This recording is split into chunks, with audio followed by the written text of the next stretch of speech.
Hey folks, Gary here. Happy Saturday morning to you. I hope your day is starting off just fantastic. What a great day to be alive. What a beautiful day outside. Just nice and bright and white out there, and it's awesome. Hey, we've been talking about what took place after the birth of Christ, right? What took place after that when we read it in the Gospels. And we've been seeing a lot of things that took place, and one of them is a change in plans, right? A change in plans. All of a sudden, they have to change, they have to pivot. Okay, we were thinking of doing this, but now we're going to go do that. And that can happen. Have you ever had your travel plans just totally go up in the air during Christmas, during your holidays, where your travel plans have to change drastically? I don't think we've ever really had that, although I was thinking, I think maybe 10 years ago, something like that, maybe less than that. We were going to go see my sister-in-law Brenda in Wainwright, and as we went to drive, we took the northern route, which we didn't usually do, so Highway 5, then Highway 16 to go over the Rockies, and the weather was so incredibly bad. The snow was so bad that we had to give up. Like we couldn't make it that night. We pulled in, and I think it was in Hinton, and there was about 2 feet of snow on the highway, and our little Corolla, it doesn't have 2 feet of clearance, so we were pushing snow with the front bumper for about a good hour before we finally pulled in. Sometimes you got to change your plans. Well, we're going to look at Matthew 2, verses 13 and 14. And in this, it's not that God's plans changed. His plans didn't change at all.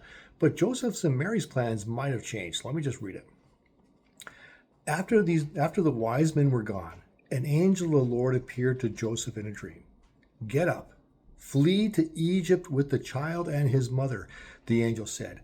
"Stay there until I tell you to return, because Herod is going to search for the child to kill him." Herod's really upset. He wants Jesus dead. Verse 14. That night Joseph left for Egypt with the child and Mary, his mother. Verse 15. And they stayed there until Herod's death. This fulfilled what the Lord had spoken through the prophet. "I will call my son out of Egypt." So God always knew that was going to happen, but Mary and Joseph had no idea it was going to. They had to change. They had to pivot.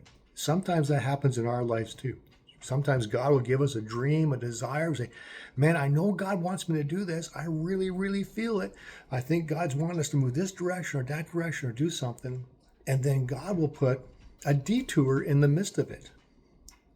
I've seen that so many times in my life and so many times in other people's lives too, where we're here and we think we're going to go to there, but the road's never a straight line. You have to go around here and back here until you get to there, because God has a plan. He has something He is doing. So don't be disheartened by that. If you have a desire, a long desire, you think God really gave it to you and it's there, if you don't get directly there, don't be disheartened.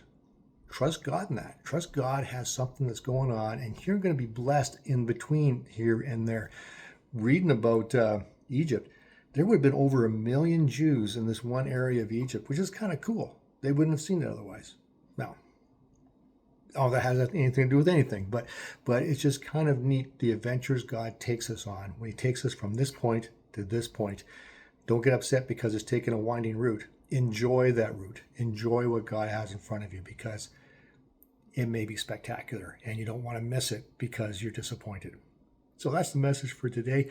Thanks for watching. Have a great day. Oh, and hey, it's Saturday, so we always give this invitation. Man, if you live in Whitewood, we'd love for you to attend our church, New Life Community Church here in Whitewood, Saskatchewan. Service starts at 10:30. I think you'd enjoy it. We have a pretty good time together. Now, if you attend another church in Whitewood, then I want you to attend your church. I don't want you coming to our church. Well, not that we don't like you. You're probably very, very nice. You're probably an awesome person. But that church is dependent on you being there. So if you go to another church, then go to your church. But if you don't,